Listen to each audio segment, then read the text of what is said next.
Olá, num passado não tão distante assim, as pessoas aprendiam, é, tinham conhecimento através das experiências do dia a dia, ou seja, o conhecimento empírico, ou seja, a experiência vivida, testando algumas coisas, né, como os próprios remédios que a gente fala sempre, olha, os remédios caseiros ou coisas desse sentido, que as pessoas aprenderam na convivência do dia a dia. Então, muitas experiências foram aprendidas assim.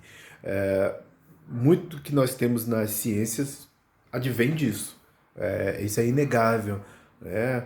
Lógico que as experiências, nem todas o conhecimento empírico era válido.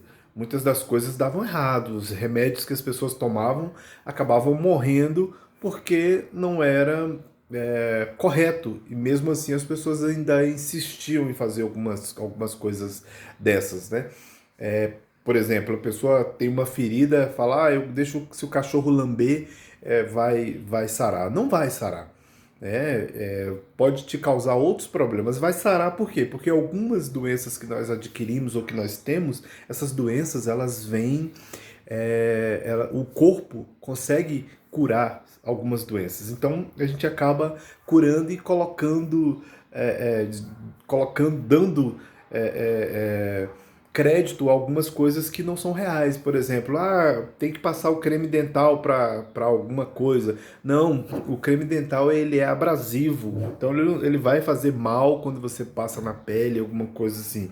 Mas algumas pessoas ainda insistem nisso, por vários fatores, por falta de conhecimento sobre esses produtos, por não se atentar para isso, porque essas informações elas vêm nas bulas, vêm nos informativos que são obrigatórios, né? Mas mesmo assim as pessoas insistem. Então o conhecimento era adquirido dessa forma, passado de para frente, oralmente, né? Alguns grupos e alguns grupos de pessoas no mundo inteiro ainda não são ágrafas, essas pessoas não escrevem. Então, elas passam os conhecimentos através da oralidade, ou seja, vai passando, falando para um para outro, e o conhecimento vai se perpetuando, vai se consolidando, mas através da forma oral e não mais escrita. Mas para a maioria da população, essas coisas foram colocadas de forma escrita. E isso é importante para nós, ou seja, foi colocado de forma escrita, nós precisamos compreender. Nós que vivemos numa sociedade ocidental, principalmente, não que a sociedade oriental não esteja no mesmo patamar, já no mundo inteiro, a maioria da população, né, 95% da população, ou talvez mais, façam uso da escrita. E é através da escrita que a gente adquire conhecimento. Por quê? Porque se você não lê, né, esse é um ponto importante, se você não lê, você vai apenas repetir aquilo que colocam para você. Hoje nós temos como apurar algumas coisas. Né? Os conhecimentos hoje eles estão nos livros. E os livros, quando eles são livros sérios ou livros técnicos e científicos, eles têm referências. As referências são muito importantes. Né? São muito importantes. Eu vou dar um exemplo aqui rapidinho de um aluno, isso já tem algum tempo, que ele, assim que realmente o país, não só o país, mas o mundo, uma boa parte do mundo entrou nesse espiral que eu consideraria aqui de loucura, de obscurantismo intelectual, o aluno ele queria colocar o seu ponto de vista sobre algo. Eu falei para ele que inclusive era possível colocar isso até na prova, mas que se ele colocasse isso na prova, né, no teste, que ele colocasse a referência para que eu pudesse verificar. Se houvesse coerência no que ele disse, eu poderia considerar o ponto de vista dele, não pode ser negado.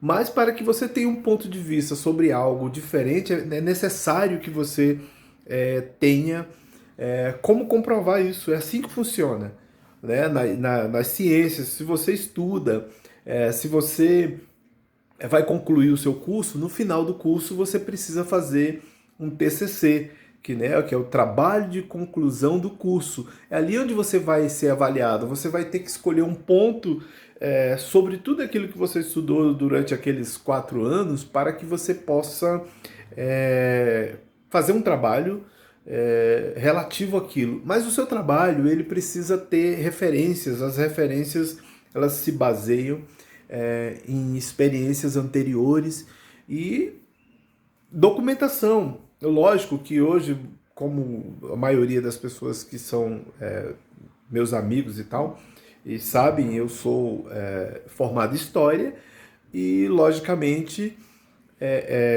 que tudo isso se baseia em documentação, mas também a oralidade. Na história que se faz nos tempos modernos, nos tempos contemporâneos agora, nós também nos utilizamos de vários outros fatores que não só o documento especificamente, né?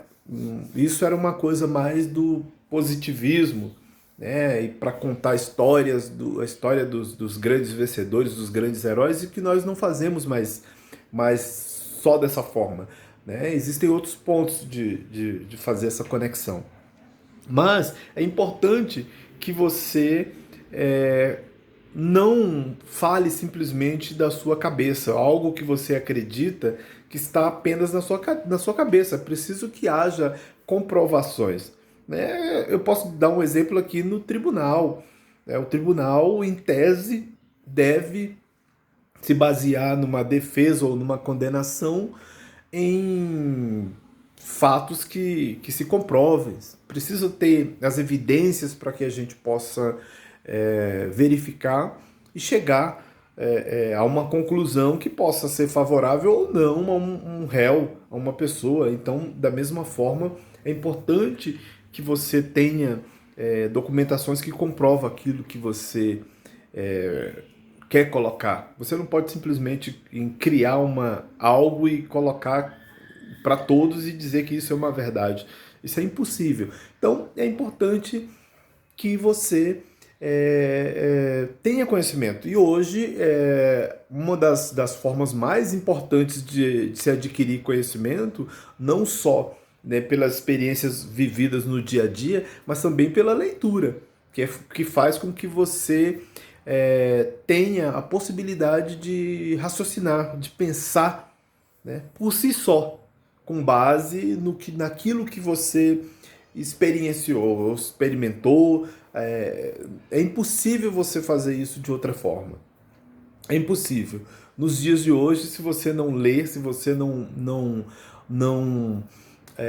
exercita o seu cérebro, se você não faz com que ele tenha a possibilidade de pensar em 3 vias, a direita, a esquerda e o meio, né? Isso aqui não estou falando de política, não, estou falando de caminhos, né? De formas de se andar, né? Ou de se viver. Você precisa seguir 3 caminhos. Tem um para cá, tem outro para cá e tem outro no meio, mas para isso você precisa raciocinar, né? Você só consegue fazer isso se você raciocinar, se você treinar o seu cérebro para tomar decisões, que podem ser decisões fáceis ou difíceis, mas você precisa tomar essa decisão por si só, e não que outras pessoas decidam por você, e a partir do momento que essas pessoas decidiram por você, você executa. Ou seja, é aquilo que a gente fala de apenas engolir aquilo que já foi mastigado. Você não pondera, você não raciocina, e você não é razoável, né? Você não consegue medir as consequências das coisas porque você simplesmente segue aquilo que determinaram para você. Isso é muito triste, é extremamente triste você não poder pensar nos pontos da vida, nem social, nem econômico, nem religioso. De um modo geral, lógico que o religioso ele entra ali no social, né? Ele não está separado. Mas aqui a gente acaba fazendo uma separação. O religioso, principalmente nos tempos atuais, ele tem sido muito mal utilizado. E isso é triste. Então, é isso aí. Valeu, muito obrigado.